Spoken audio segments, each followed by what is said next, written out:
ನಮಸ್ಕಾರ ವೀಕ್ಷಕರೇ.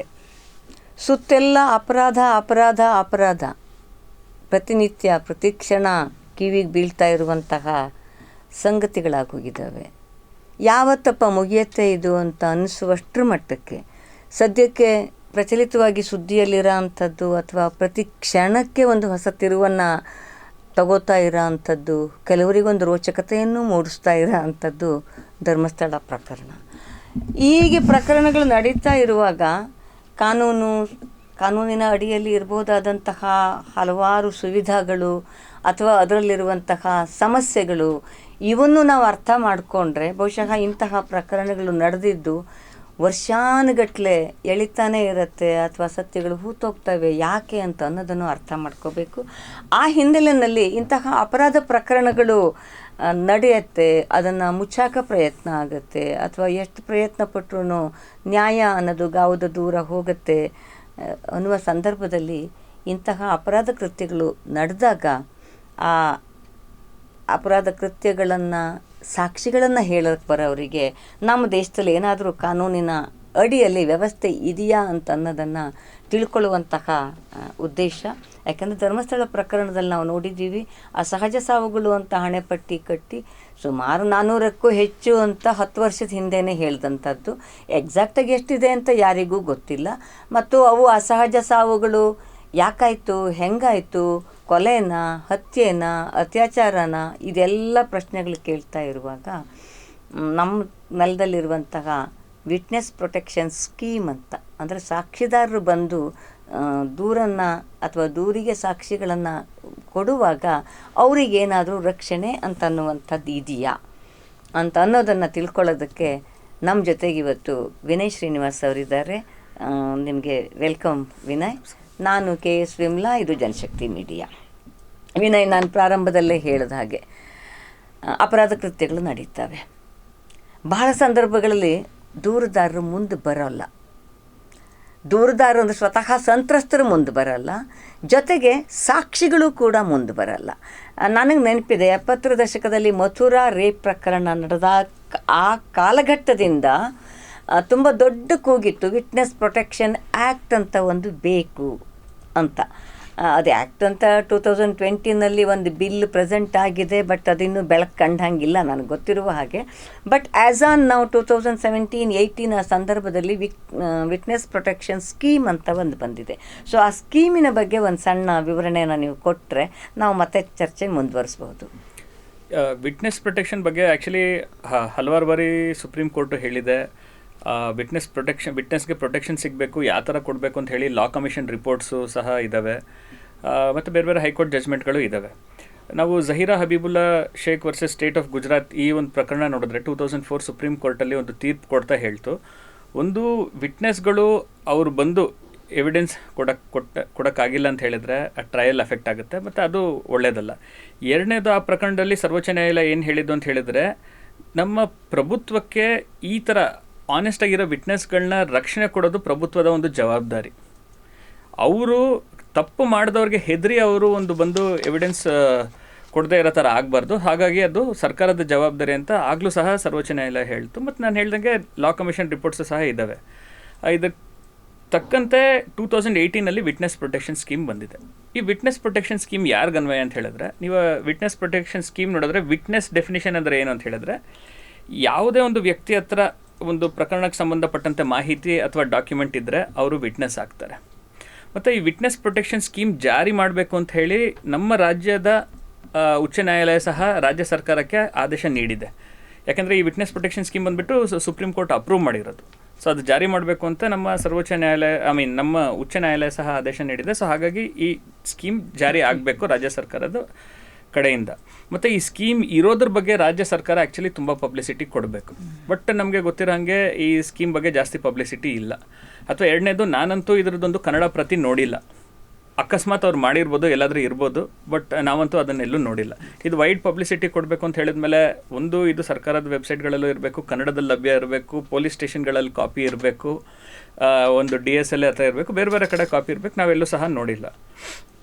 ಮತ್ತು ಈ ವಿಟ್ನೆಸ್ ಪ್ರೊಟೆಕ್ಷನ್ ಸ್ಕೀಮ್ಗೆ ವಾಪಸ್ ಬರೋದಾದರೆ ಅದು 3 ಕ್ಯಾಟಗರಿ ವಿಟ್ನೆಸ್ನ ಡಿಫೈನ್ ಮಾಡುತ್ತೆ. ಕ್ಯಾಟಗರಿ A, B, C ಅಂತ ಹೇಳಿ. ಅಂದರೆ ಎಲ್ಲಿ ವಿಟ್ನೆಸ್ ಒಂದು ಜೀವನಕ್ಕೆ ಒಂದು ಥ್ರೆಟ್ ಇದೆ ಅಂತ ಅಂದ್ಕೊಂಡು, ಅಥವಾ ವಿಟ್ನೆಸ್ ಅವ್ರ ಪ್ರಾಪರ್ಟಿಗೆ, ಅವ್ರ ಫ್ಯಾಮಿಲಿ ಮೆಂಬರ್ಸ್ಗೆ ಥ್ರೆಟ್ ಇದೆ ಅಂತ ಅಂದ್ಕೊಂಡು, ಮೂರನೇದು ಆ ಥರ ಜೀವನ ಥ್ರೆಟ್ ಇಲ್ಲ ಬಟ್ ಒಂಥರ ಹರಾಸ್ಮೆಂಟು ಇದೆಲ್ಲ ಆಗ್ತಾ ಇದೆ ಅಂತ ಹೇಳಿ 3 ಥರದ ಡೆಫಿನೇಷನ್ನ ಕೊಡುತ್ತೆ. ಮತ್ತು ಈ ವಿಟ್ನೆಸ್ ಪ್ರೊಟೆಕ್ಷನ್ ಸ್ಕೀಮಲ್ಲಿ ಆ ಸ್ಕೀಮ್ ಬೆನಿಫಿಟ್ ಪಡ್ಕೋಬೇಕು ಅಂತ ಹೇಳಿದ್ರೆ ಒಂದು ಅರ್ಜಿ ಹಾಕಬೇಕಾಗುತ್ತೆ ಕಾಂಪಿಟೆಂಟ್ ಅಥಾರಿಟಿ ಮುಂದೆ. ಕಾಂಪಿಟೆಂಟ್ ಅಥಾರಿಟಿ ಯಾರು ಅಂತ ಹೇಳಿದರೆ ಪ್ರತಿಯೊಂದು ಜಿಲ್ಲೆಗೂ ಸಹ ಒಂದು ಸಮಿತಿ ಮಾಡ್ತಾರೆ. ಆ ಜಿಲ್ಲೆಯ principal and district sessions judge ಅವ್ರ ಹೆಡ್ ಇರ್ತಾರೆ, ಪೊಲೀಸ್ ಹೆಡ್ ಇರ್ತಾರೆ. ಆ ಒಂದು ಸಮಿತಿ ಮುಂದೆ ಒಂದು ಅರ್ಜಿ ಹಾಕಬೇಕಾಗುತ್ತೆ. ಬಟ್ ಈ ಥರ ಒಂದು ಸಮಿತಿ ಇದೆ ಅಂತಲೂ, ಎಲ್ಲ ಕಡೆ ಸಮಿತಿ ರಚನೆ ಆಗಿದೆ ಅಂತಲೇ ಗೊತ್ತಿಲ್ಲ ನಮಗೆ, ಅಥವಾ ಸಮಿತಿ ರಚನೆ ಆಗಿದ್ದರೆ ಆ ಥರ ಇದೆ ಅಂತಲೂ ಯಾರಿಗೂ ಗೊತ್ತಿಲ್ಲ. ಬಟ್ ನನ್ನ ರೀಡಿಂಗ್ ಪ್ರಕಾರ ನೀವು ಅರ್ಜಿ ಹಾಕಿಲ್ಲ ಅಂತ ಹೇಳಿದ್ರೂ ಪೊಲೀಸ್ಗೆ ಒಂದು ಜವಾಬ್ದಾರಿ ಇರುತ್ತೆ. ಈ ವಿಟ್ನೆಸ್ಗಳಿಗೆ ಪ್ರೊಟೆಕ್ಷನ್ ಮಾಡೋದೊಂದು ಜವಾಬ್ದಾರಿ ಪೊಲೀಸ್ ಅವ್ರಿಗೆ ಇರುತ್ತೆ. ಯಾಕೆಂದರೆ ಸರ್ವೋಚ್ಚ ನ್ಯಾಯಾಲಯ ಹೇಳ್ದಂಗೆ ವಿಟ್ನೆಸ್ ಅವರು ಬಂದು ಹೇಳೋಕ್ಕಾಗಿಲ್ಲ ಅಂತ ಹೇಳಿದ್ರೆ ಆ ಟ್ರಯಲ್ಲೇ ಎಫೆಕ್ಟ್ ಆಗುತ್ತೆ, ಮತ್ತು ಅದು ನ್ಯಾಯದ ಪರವಾಗಿರೋದಿಲ್ಲ, ನ್ಯಾಯಸಮ್ಮತವಾಗಿರೋದಿಲ್ಲ. ಸೊ ವಿಟ್ನೆಸ್ ಪ್ರೊಟೆಕ್ಷನ್ ಯಾವ ಥರ ಇರ್ಬೋದು ಅಂತ ಹೇಳಿದ್ರೆ, ಈ ಸ್ಕೀಮಲ್ಲಿ ಸೆಕ್ಷನ್ 7 ಯಾವ ಥರ ಪ್ರೊಟೆಕ್ಷನ್ ಕೊಡ್ಬೋದು ಅಂತ ಇದೆ. ಅದರಲ್ಲಿ ಸಿಂಪಲ್ ಆಗಿರೋವಂಥದ್ದು ಇದೆ. ಫಾರ್ ಎಕ್ಸಾಂಪಲ್, ಒಂದು ಪೊಲೀಸ್ ಪ್ರೊಟೆಕ್ಷನ್ ಕೊಡಬೇಕು ಅವ್ರಿಗೆ, ಅಥವಾ ಅವ್ರ ಮನೆ ಹತ್ರ ಪೆಟ್ರೋಲಿಂಗ್ ಆಗಬೇಕು ಅನ್ನೋದು, ಅಥವಾ witness accused face to face ಬರಬಾರ್ದು ಅಂತಿರೋದು. ಯಾಕಂದರೆ ನಾವು ಸುಮಾರು ಸತಿ ಏನು ನೋಡ್ತೀವಿ ಅಂದರೆ, ಕೋರ್ಟಲ್ಲಿ ವಿಟ್ನೆಸ್ ಅಕ್ಯೂಸ್ ಬಂದಾಗ ಅವರು ಒಂಥರ ಹೆದರಿಸ್ತಾರೆ, ಅಥವಾ ಕೋರ್ಟಲ್ಲಿ ನಿಂತಿರ್ಬೇಕಾದ್ರೆ ಅವ್ರ ಕಡೆ ಜನ ಇವ್ರಿಗೆ ಬಂದು ಏನಾದರೂ ಮಾಡ್ತಾರೆ. ಅದರಿಂದ ಹಿಡಿದು ಇನ್ ಕ್ಯಾಮ್ರಾ ಟ್ರಯಲ್ ಮಾಡೋದು, ಅಥವಾ ಕೋರ್ಟ್ ರೂಮ್ನ ಸ್ವಲ್ಪ ಸ್ಪೆಷಲಾಗಿ ಮಾಡಿ ಒನ್ ವೇ ಮಿರರ್ಸ್ ಹಾಕೋದು, ಆ ಥರ ಎಲ್ಲನೂ ಇರುತ್ತೆ. ಮತ್ತು 7(o) ಏನು ಹೇಳ್ತಾರೆ, ಇದೆಲ್ಲ ಬಿಟ್ಟು ಎನಿ ಅದರ್ ಫಾರ್ಮ್ ಆಫ್ ಪ್ರೊಟೆಕ್ಷನ್ನು ಸಹ ಮಾಡ್ಬೋದು ಅಂತ ಹೇಳ್ತಾರೆ. ಇದೆಲ್ಲ ಬಿಟ್ಟು ತೀರಾ ವಿಟ್ನೆಸ್ಗೆ ತುಂಬಾ ಒಂದು ಥ್ರೆಟ್ ಇದೆ ಅಂತ ಹೇಳಿದ್ರೆ ಅವರು ಇದರಲ್ಲಿ 7 ಇನ್ನೊಂದು ಏನು ಹೇಳ್ತಾರೆ ಅಂತ ಹೇಳಿದ್ರೆ, ನೀವು ಕೋರ್ಟ್ ಡಾಕ್ಯುಮೆಂಟ್ಸಲ್ಲೂ ಸಹ ವಿಟ್ನೆಸ್ದು ಹೆಸರು ಸ್ವಲ್ಪ ಬದಲಾಯಿಸ್ಬೋದು, ಇನಿಷಿಯಲ್ ಬದಲಾಯಿಸೋದು ಅಥವಾ ಸ್ವೆಲ್ಲಿಂಗ್ ಬದಲಾಯಿಸೋದು, ಆ ಥರದ್ದೆಲ್ಲ ಮಾಡ್ಬೋದು. ಅಂದರೆ ಇದ್ರ ಉದ್ದೇಶ ಏನಂತ ಹೇಳಿದ್ರೆ, ಆ ವಿಟ್ನೆಸ್ದು ಐಡೆಂಟಿಟಿ ಆಚೆ ಗೊತ್ತಾಗಬಾರ್ದು ಅಂತ. ಒಂದ್ಸತಿ ವಿಟ್ನೆಸ್ ಐಡೆಂಟಿಟಿ ಗೊತ್ತಾದರೆ ಅವ್ರನ್ನ ಹರಾಸ್ ಮಾಡೋಕ್ಕೆ, ಅವ್ರಿಗೆ ಬೆದರಿಕೆ ಕೊಡೋಕ್ಕೆ ಈಸಿ ಆಗುತ್ತೆ. ಸೊ ಹಾಗಾಗಿ ಅವ್ರ ಐಡೆಂಟಿಟಿ ಕೊಡಬಾರ್ದು ಅನ್ನೋ ರೀತಿಯಲ್ಲಿ ನಡ್ಕೋಬೇಕು ಅಂತಿದೆ. ಮತ್ತು ನಾನು ಹೇಳ್ದಂಗೆ ಸೆಕ್ಷನ್ 10 ತುಂಬ ಥ್ರೆಟ್ ಇದ್ದರೆ ಅವ್ರ ಚೇಂಜ್ ಆಫ್ ಐಡೆಂಟಿಟಿಗೂ ಸಹ ಕೇಳ್ಬೋದು. ಈಗ ನೀವು ಫಾರ್ ಎಕ್ಸಾಂಪಲ್ ಈ ಕೆಲವು ಫಾರಿನ್ TV ಶೋಸಲ್ಲಿ, ಕ್ರೈಮ್ ಶೋಸಲ್ಲಿ ನೋಡ್ಬೋದು, ವಿಟ್ನೆಸ್ ಹೆಸರೇ ಚೇಂಜ್ ಮಾಡ್ತಾರೆ, ಅವ್ರ ಅಡ್ರೆಸ್ಸೇ ಚೇಂಜ್ ಮಾಡ್ತಾರೆ, ಆ ಥರದ್ದೆಲ್ಲ ಮಾಡ್ತಾರೆ. ಇಲ್ಲೂ ಸಹ ಆ ಥರ ಅಷ್ಟು ಥ್ರೆಟ್ ಇದೆ ಅಂತ ಹೇಳಿದ್ರೆ ಅವರೊಂದು ಐಡೆಂಟಿಟಿ ಚೇಂಜ್ಗೂ ಸಹ ಅರ್ಜಿ ಹಾಕ್ಬೋದು. ಆಗ ಆ ಒಂದು ಕಮಿಟಿಯಿಂದ ಒಂದು ಥ್ರೆಟ್ ಅನಾಲಿಸಿಸ್ ರಿಪೋರ್ಟ್ ಅಂತ ಮಾಡ್ತಾರೆ. ಅವರೊಂದು ಥ್ರೆಟ್ ಎಷ್ಟು ನಿಜವಾಗ್ಲೂ ಅಷ್ಟು ಥ್ರೆಟ್ ಇದೆ ಅಂತ ಅವ್ರು ಅನಲೈಸ್ ಮಾಡ್ತಾರೆ. ಆ ರಿಪೋರ್ಟ್ ಬೇಸಿಸ್ ಮೇಲೆ ಅವರೊಂದು ಕ್ರಮ ತಗೊತಾರೆ. ಸೊ ಈಗ ಈ ವಿಟ್ನೆಸ್ ಪ್ರೊಟೆಕ್ಷನ್ ಸ್ಕೀಮ್ ಅಡಿಯಲ್ಲಿ ಅಗೇನ್ ಇವತ್ತು ತುಂಬ ದೊಡ್ಡ ಮಟ್ಟದ ಸದ್ದನ್ನು ಮಾಡ್ತಾ ಇರುವ, ಸುದ್ದಿಯಲ್ಲೂ ಇರುವ ಧರ್ಮಸ್ಥಳ ಪ್ರಕರಣ.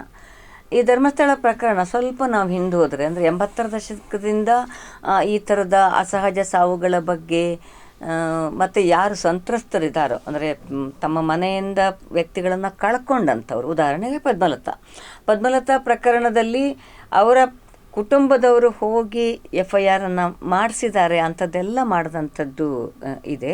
ಸೊ ಇಂತಹ ಸಂದರ್ಭದಲ್ಲಿ ನಾವು ಗಮನಿಸಿದ್ದೇನಂತಂದರೆ, ಸಾಕ್ಷಿಯಾಗಬಹುದಾದ ಬಹಳಷ್ಟು ಜನ ಒಂದು ರೀತಿಯ ಸಿನಿಮೆಯ ರೀತಿಯಲ್ಲಿ ಡಿಸಪಿಯರ್ ಆಗ್ತಾರೆ ಅಂದರೆ ಏನು, ಸಾವು, ಅವರು ಇದಕ್ಕಿದಂಗೆ ಆತ್ಮಹತ್ಯೆ ಮಾಡ್ಕೊಂಡ್ಬಿಡ್ತಾರೆ ಅನ್ನುವಂತಹ ಸಂದರ್ಭಗಳು ಬರ್ತವೆ. ಸೊ ಹೀಗಾದಾಗ, ಈಗ ಧರ್ಮಸ್ಥಳ ಪ್ರಕರಣ ಅಂತೂ it's A high profile case. So ಇಂತಹ ಹೈ ಪ್ರೊಫೈಲ್ ಕೇಸು ಮತ್ತು ಒಂದು ರೀತಿಯ ಬಹಿರಂಗದ ಗುಟ್ಟು, ಅದು ಸಾಕ್ಷಿ ಆಗ್ಬೋದಾದವರು ಸತ್ತೋಗ್ಬಿಟ್ರು. ಈಗ ಫಾರ್ ಎಕ್ಸಾಂಪಲ್, ಈಗ ರೈಟ್ ನಾವು ದಟ್ ಮಾಸ್ಕ್ ಮ್ಯಾನ್ ಅಂತ ಬಂದು ಈಗ ಅವರ ಐಡೆಂಟಿಟಿಯನ್ನು ರಿವೀಲ್ ಕೂಡ ಮಾಡಿದ್ದಾರೆ.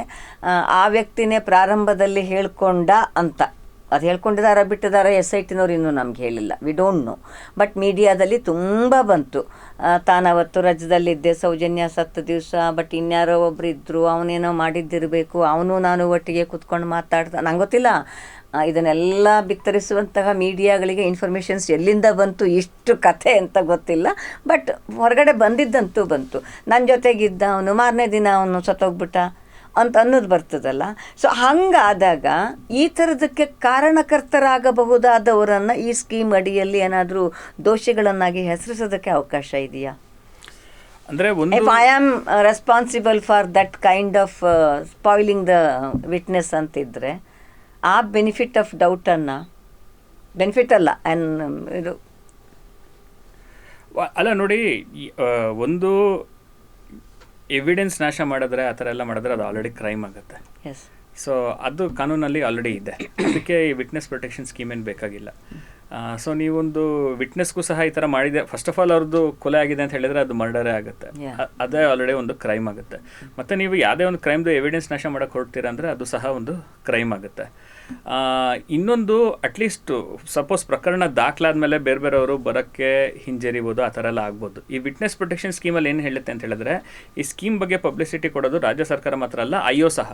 ಸೊ ಇನ್ವೆಸ್ಟಿಗೇಟಿಂಗ್ ಆಫೀಸರ್ ಯಾರು ಇರ್ತಾರೋ ಯಾವುದೇ ಒಂದು ಪ್ರಕರಣದಲ್ಲಿ ಅವ್ರಿಗೆ ಒಂದು ಜವಾಬ್ದಾರಿ ಇದೆ.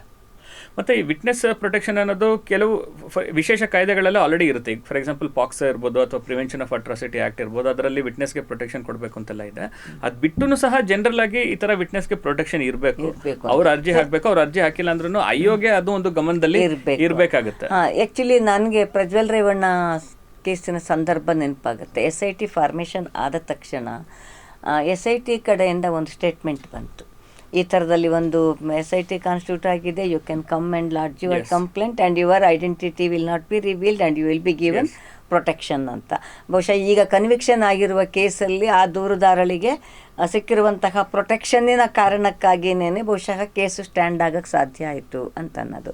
ಈಗ ಧರ್ಮಸ್ಥಳದ ಪ್ರಕರಣದ ಸಂದರ್ಭದಲ್ಲಿ IO ಕಡೆಯಿಂದ ಅಂಥದ್ದೊಂದು, ನೀವು ಹೇಳ್ದಂಗೆ ಈ ಧರ್ಮಸ್ಥಳ ಕೇಸ್ಗೂ ಪ್ರಜ್ವಲ್ ರೇವಣ್ಣ ಕೇಸ್ಗೂ ಆ ಥರ ಒಂದು ವ್ಯತ್ಯಾಸ ಇದೆ.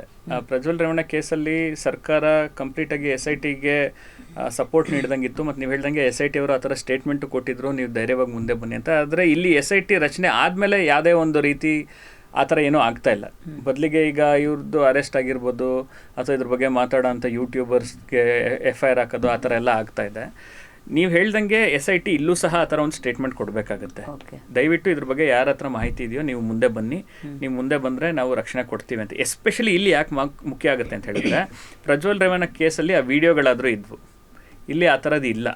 ಬಟ್ ನೀವು ಹೇಳ್ದಂಗೆ ಅಸಹಜ ಸಾವುಗಳ ಪಟ್ಟಿನೇ ಇದೆ, ಮತ್ತು ಇನ್ನು ಯಾವ ಜಿಲ್ಲೆನಲ್ಲೂ ಅಥವಾ ಒಂದು ಯಾವ ಹಳ್ಳಿನಲ್ಲೂ ಇಷ್ಟು ಅಸಹಜ ಸಾವುಗಳು ಆಗೋದಿಲ್ಲ.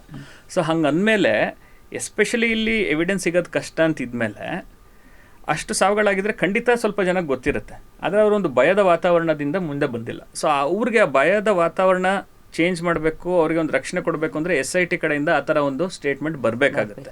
ಪ್ರಜ್ವಲ್ ರೇವಣ್ಣ ಕೇಸಲ್ಲಿ ಮಾಡ್ದಂಗೆ ಇಲ್ಲೂ ಸಹ ಮಾಡಬೇಕಾಗುತ್ತೆ. ಮತ್ತು ಈ ವಿಟ್ನೆಸ್ ಪ್ರೊಟೆಕ್ಷನ್ ಸ್ಕೀಮ್ ಏನಿದೆ ಇದ್ರ ಬಗ್ಗೆನೂ ಸಹ ಅವರು ಎಲ್ಲ ಕಡೆ ತಿಳಿಸ್ಬೇಕಾಗುತ್ತೆ. ಮತ್ತು ವಿಟ್ನೆಸ್ ಮಾತ್ರ ಅಲ್ಲ, ವಿಕ್ಟಿಮ್ಗೂ ಸಹ ನೀವೀಗ BNSS ಅಲ್ಲಿ ನೋಡಿದ್ರೆ ಸುಮಾರಷ್ಟು ಪ್ರೊಟೆಕ್ಷನ್ಗಳು ಕೊಡಬೇಕಾಗುತ್ತೆ. ಎಸ್ಪೆಷಲಿ ರೇಪ್ ಕೇಸ್ಗಳಲ್ಲಿ ಅದು ಆಲ್ರೆಡಿ ಇದೆ, ಇನ್ ಕ್ಯಾಮ್ರಾ ಟ್ರಯಲ್ ಮಾಡೋಂಥದ್ದು ಇರ್ಬೋದು, ಅಥವಾ ರೇಪ್ದು ಸರ್ವೈವರ್ ಯಾರು ಇರ್ತಾರೆ ಸ್ಟೇಟ್ಮೆಂಟ್ನ ಅವ್ರು ಕೋರ್ಟ್ಗೆ ಬಂದು ಇದು ಮಾಡಬೇಕು ಅಂತಿಲ್ಲ, ಅಥವಾ ಸ್ಟೇಷನ್ಗೆ ಹೋಗಿ ಮಾಡಬೇಕು ಅಂತಿಲ್ಲ, ಅವ್ರ ಮನೇಲೆ ಅಥವಾ ಬೇರೆ ಎಲ್ಲಂದ್ರೂ ಸಹ ಮಾಡ್ಬೋದು. ಪ್ರಜ್ವಲ್ ರೇವಣ್ಣ ಕೇಸಲ್ಲೂ ನಾವು ನೋಡಿದ್ವಿ, SIT ಅವ್ರು ಹೋಗಿ ಬೇರೆ ಕಡೆ ಹೋಗಿ ಒಂದು ಸ್ಟೇಟ್ಮೆಂಟ್ನ ರೆಕಾರ್ಡ್ ಮಾಡ್ಕೊತಾರೆ. ಸೊ ಇಲ್ಲಿ ಯಾಕೆ ಆಗ್ತಾ ಇಲ್ಲ ಅನ್ನೋದು ಒಂದು ಪ್ರಶ್ನೆ ನಮ್ಮ ಮುಂದೆ ಬರುತ್ತೆ. So SIT has to do that. ಈಗ ಇದೇ ಪ್ರಕರಣದಲ್ಲಿ SIT ರಚನೆ ಆದ ನಂತರ ಅದಕ್ಕೊಂದು ಪೊಲೀಸ್ ಸ್ಟೇಷನ್ ಪವರ್ ಕೊಟ್ಟರು. ನನಗೆ ನೆನಪಿರುವ ಹಾಗೆ ರಾಘವೇಶ್ವರ ಪ್ರಕರಣದಲ್ಲಿ ಅಲ್ಲಿಯ CID ತನಿಖೆ ಆಗಿರೋ ಅಂಥದ್ದು, CIDಗೆ ಪೊಲೀಸ್ ಸ್ಟೇಷನ್ ಪವರ್ ಇಲ್ಲ, ಹಾಗಾಗಿ CID ಚಾರ್ಜ್ ಶೀಟನ್ನು ಹಾಗಿಲ್ಲ ಅನ್ನುವ ಕಾರಣವನ್ನು ಕೊಟ್ಟು ಆರೋಪಿಯನ್ನು ಅಕ್ವಿಟ್ ಮಾಡಿದ್ದನ್ನು ನಾವು ನೋಡಿದ್ವಿ ಕರ್ನಾಟಕ ಹೈಕೋರ್ಟಲ್ಲಿ. ಸೊ ಹಾಗಾಗಿ ಈ SITಗೆ ಕೊಟ್ಟಿರುವಂತಹ ಪೊಲೀಸ್ ಸ್ಟೇಷನ್ ಪವರ್ ಇದೆಯಲ್ಲ, ಸೊ ಹೀಗೆ ಅದು ಲಿಮಿಟೆಡ್ ಪವರ್ ಇರುತ್ತಾ? ಇಲ್ಲ, ಅದು ಒಂದು ಪೊಲೀಸ್ ಸ್ಟೇಷನ್ ಅಂದರೆ ಏನು ಅಂತ ಈಗ ಮುಂಚೆ CRPCಲಿ ಈಗ BNSS ಅಲ್ಲಿ ಡಿಫೈನ್ ಮಾಡ್ತಾರೆ. ಮತ್ತು ಈ ಪೊಲೀಸ್ ಸ್ಟೇಷನ್ ಅನ್ನೋದನ್ನು ರಾಜ್ಯ ಸರ್ಕಾರ, ಪೊಲೀಸ್ ಸ್ಟೇಷನ್ ಅಂದರೆ ಬರೀ ಈಗ HSR layout police station, commercial street police station ಅದು ಮಾತ್ರ ಇಲ್ಲ, any other place are officers also can be designated as police station, a team of officers. So ಹಾಗಾಗಿ ಇಲ್ಲಿ ಪೊಲೀಸ್ ಸ್ಟೇಷನ್ ಅಂತ ಡೆಸಿಗ್ನೇಟ್ ಮಾಡಿರೋದು ಮುಖ್ಯ ಆಗುತ್ತೆ. ಸೊ ದಟ್ ಅವ್ರಿಗೆ FIR ರಚನೆ ಮಾಡೋಕ್ಕೂ ಪವರ್ ಇರುತ್ತೆ, ಮತ್ತು ಚಾರ್ಜ್ ಶೀಟ್ ಸಬ್ಮಿಟ್ ಮಾಡೋದಕ್ಕೂ ಸಹ ಪವರ್ ಇರುತ್ತೆ. ಅವರು SITನ ಪೊಲೀಸ್ ಸ್ಟೇಷನನ್ನು ಡೆಸಿಗ್ನೇಟ್ ಮಾಡದೇ ಇದ್ದರೆ, ನೀವು SIT ಕಂಪ್ಲೇಂಟ್ ಕೊಟ್ಟರು ಅವ್ರು ಮತ್ತೆ ಇನ್ನೊಂದು ಪೊಲೀಸ್ ಸ್ಟೇಷನಿಗೆ ಕಳಿಸಿ, ಈಗ ಫಾರ್ ಎಕ್ಸಾಂಪಲ್ ನೋಡಿ, ನೀವು ಯಾವುದೋ ಒಂದು ವಿಷಯ ಇಟ್ಕೊಂಡು ನೀವು ಕಮಿಷನರ್ ಹತ್ರ ಹೋದ್ರೂ ಸಹ ಅವ್ರು ಯೂಶಲಿ ಪೊಲೀಸ್ ಸ್ಟೇಷನ್ಗೆ ಡೈರೆಕ್ಟ್ ಮಾಡ್ತಾರೆ, ಅಲ್ಲಿಗೆ ಹೋಗಿ ನೀವು FIR ರಿಜಿಸ್ಟರ್ ಮಾಡಿಸಿ ಅಂತ ಹೇಳಿ ಮಾಡ್ತಾರೆ. ಸೊ ಹಾಗೆ ಇಲ್ಲಿ ಪೊಲೀಸ್ ಸ್ಟೇಷನ್ ಅಂತ ಡೆಸಿಗ್ನೇಟ್ ಮಾಡಿರೋದು ತುಂಬ ಮುಖ್ಯ. ಮತ್ತು ನೀವು ಹೇಳ್ದಂಗೆ ರಾಘವೇಶ್ವರ ಭಾರತಿ ಕೇಸಲ್ಲಿ ಆ CID ಪೊಲೀಸ್ ಸ್ಟೇಷನ್ ಅಲ್ಲ ಅಂಥೇಳಿ ಅವ್ರು ಚಾರ್ಜ್ ಶೀಟ್ ಸಬ್ಮಿಟ್ ಮಾಡೋಕ್ಕೆ ಪವರ್ ಇರಲಿಲ್ಲ ಅಂತ ಹೇಳಿ ರದ್ದು ಮಾಡಿದ್ರು. ಆ್ಯಕ್ಚುಲಿ ಸುಪ್ರೀಂ ಕೋರ್ಟ್ ಬೇರೆ ಜಜ್ಮೆಂಟ್ಗಳಲ್ಲೂ ಹೇಳಿದೆ ಈ ಥರ ಒಂದು ತುಂಬ ಟೆಕ್ನಿಕಲ್ ವ್ಯೂ ತೊಗೊಂಡು ಆ ಇಡೀ ಟ್ರಯಲ್ನೇ ಬಿಡಬಾರ್ದು ಅಂತ ಹೇಳಿ. ಸೊ ಹೈಕೋರ್ಟು ಆಗ ಮಾಡಿದ್ದು ಅದು ಅಷ್ಟು ಸರಿಗಿಲ್ಲ ಅನಿಸುತ್ತೆ. ಈಗ ಬೇರೆ ಬೇರೆ ರಾಘವೇಶ್ವರ ಭಾರತಿ ಕೇಸ್ ಆದಮೇಲೆ ಬೇರೆ ಕೇಸ್ಗಳು ಇದ್ದಾವೆ. ಕೆಲವು ಸರ್ಕಾರಿ ಅಧಿಕಾರಿಗಳು ಲೋಕಾಯುಕ್ತ ಕೈಲಿ ಸಿಕ್ಕಾಕೊಂಡಿದ್ದಾರೆ, ಮತ್ತು ಅವ್ರ ಚಾರ್ಜ್ ಶೀಟ್ ಸಬ್ಮಿಟ್ ಆಗಿದೆ, ಅದು ಪೊಲೀಸ್ ಸ್ಟೇಷನ್ ಅಲ್ಲ ಅಂತ ಹೇಳಿಬಿಟ್ಟು ಕೋರ್ಟ್ಗೆ ಹೋಗಿದ್ದಾವೆ. ಬಟ್ ಅಲ್ಲೂ ಕೋರ್ಟ್ ಹೇಳಿದ್ದೇನೆ ಅಂತ ಹೇಳಿದರೆ ಆ ಥರ ಅಷ್ಟು ಟೆಕ್ನಿಕಲ್ ವ್ಯೂ ತಗೋಬಾರ್ದು. ಬಟ್ ಚಾರ್ಜ್ ಶೀಟ್ ಎನಿವೇ ಅದು ರೀಸಬ್ಮಿಟ್ ಆಗಲಿ ಅಂತ. ಬಟ್ ಇಲ್ಲಿ ಮುಂಚೆನೇ ಇದು SITಗೆ ಪೊಲೀಸ್ ಪೊಲೀಸ್ ಸ್ಟೇಷನ್ ಪವರ್ ಕೊಟ್ಟಿರೋದು ಒಳ್ಳೇದು. ಸೊ ಹಾಗಾಗಿ ಇವರು ಫುಲ್ ಮಾಡಬೇಕು. ಈಗ ಕಂಪ್ಲೇಂಟು ತಗೊಂಡು FIR ಮಾಡಿ ಚಾರ್ಜ್ ಶೀಟು ಸಹ ಇವರೇ ಒಂದು ಸಬ್ಮಿಟ್ ಮಾಡಬೇಕಾಗುತ್ತೆ. ಸೊ ಈಗ again coming back to that witness protection scheme ಅಡಿಯಲ್ಲಿ ಅಥವಾ ಅದಕ್ಕಿಂತ ಮುಂಚೆ ಈ ಪೊಲೀಸ್ ಸ್ಟೇಷನ್ ಪವರ್ ಇದೆಯಲ್ಲ, ಅಫ್ಕೋರ್ಸ್ SIT ಪರ್ಟಿಕ್ಯುಲರ್ ಇನ್ಸಿಡೆಂಟಿಗೆ ಅಥವಾ ಈ ವಿಷಯಕ್ಕೆ ಸಂಬಂಧಪಟ್ಟಂಥದ್ದು ಅಂತ ಅಂದ್ಕೋತಾನೇನೆ. SIT ರಚನೆದು ಆರ್ಡರ್ ನೋಡಬೇಕು. SIT ರಚನೆ ಆರ್ಡರ್ ಅಲ್ಲಿ ತುಂಬಾ ಸ್ಪಷ್ಟವಾಗಿದೆ. ಅದು ಬರೀ ಅವರು ಮಾಸ್ಕ್ ಮ್ಯಾನ್ ಬಂದ್ಬಿಟ್ಟು ಈ ತರ ಹೂತಾಕಿದ್ದೀನಿ ಅಂತ ಹೇಳಿದಕ್ಕಲ್ಲ. SIT ಆರ್ಡರ್ ಅಲ್ಲಿ ತುಂಬಾ ಸ್ಪಷ್ಟವಾಗಿದೆ. ಈ ಧರ್ಮಸ್ಥಳದಲ್ಲಿ ನಡೆದಂತಹ ಅಸಹಜ ಸಾವುಗಳು ಮತ್ತೆ ಮಹಿಳೆಯರ ಮೇಲೆ ಅತ್ಯಾಚಾರ ಈ ತರದೆಲ್ಲ ಕಳೆದ ಹಲವು ವರ್ಷಗಳಿಂದ ಈ ತರ ವರದಿಗಳಿರೋದ್ರಿಂದ ಅದೆಲ್ಲದನ್ನು ನೋಡ್ಬೇಕು ಅಂತ. ಸೊ ಹಾಗಾಗಿ SIT ಇರೋದು ಬರೀ ಆಯಪ್ಪ ಹೇಳಿರೋದು ಇರ್ಬೋದು ಅಥವಾ ಅನನ್ಯ ಭಟ್ ಹೇಳಿರೋದು ದೂರುಗಳು ಇರೋದು ಆ ಥರ ಅಲ್ಲ. ಈಗ ಕಳೆದ ಒಂದು ಅಷ್ಟು ವರ್ಷಗಳಲ್ಲಿ 2005ರಿಂದ 2025 ಅಂತ ಹೇಳುತ್ತೆ. ಅದು ಇಯರ್ ಮೆನ್ಷನ್ ಆಗಿದೆಯಲ್ವಾ ನೆನಪಿಲ್ಲ ನನಗೆ SIT ಆರ್ಡರ್ ಅಲ್ಲಿ. ಬಟ್ ಒಟ್ಟಿನಲ್ಲಿ ಈ ಎಲ್ಲ ಪ್ರಕರಣಗಳು ನೋಡಬೇಕು ಅಂತ. ಮತ್ತೆ ಈ ಅವಧಿಯಲ್ಲಿ ದಾಖಲಾಗುವಂತಹ ಪ್ರಕರಣಗಳು ಅಂತ ಕೂಡ ಮಹಿಳಾ ಆಯೋಗಕ್ಕೆ ಕೊಟ್ಟಿರುವಂತಹ ಉತ್ತರ ಏನು, ಮಹಿಳಾ ಆಯೋಗದಿಂದ ಒಂದು ಕೇಳ್ತಾರಲ್ಲ ಗೌರ್ಮೆಂಟನ್ನು, ನೀವು ಎನ್ಕ್ವೈರಿ ಮಾಡಬೇಕು ಅಂತ, ಅದಕ್ಕೆ ಸರ್ಕಾರದಿಂದ ಹೋಗಿರುವ ಉತ್ತರದಲ್ಲಿ ಅದು ಕೂಡ ಇದೆ. ಸೊ ಈಗ ನನಗಿರೋದು ಈ ಪೊಲೀಸ್ ಸ್ಟೇಷನ್ ಪವರ್ ಏನು ಕೊಟ್ಟಿದ್ದಾರಲ್ಲ ಅದನ್ನು ಯಾವಾಗ ಬೇಕಾದರೂ ವಾಪಸ್ ತಗೊಳ್ಳೋದಕ್ಕೆ ಅವಕಾಶಗಳಿದಾವ? ಹೌದು, ಯಾಕಂದರೆ ಸರ್ಕಾರ ಇದನ್ನು ಪೊಲೀಸ್ ಸ್ಟೇಷನ್ ಡೆಸಿಗ್ನೇಟ್ ಮಾಡಿದೆ.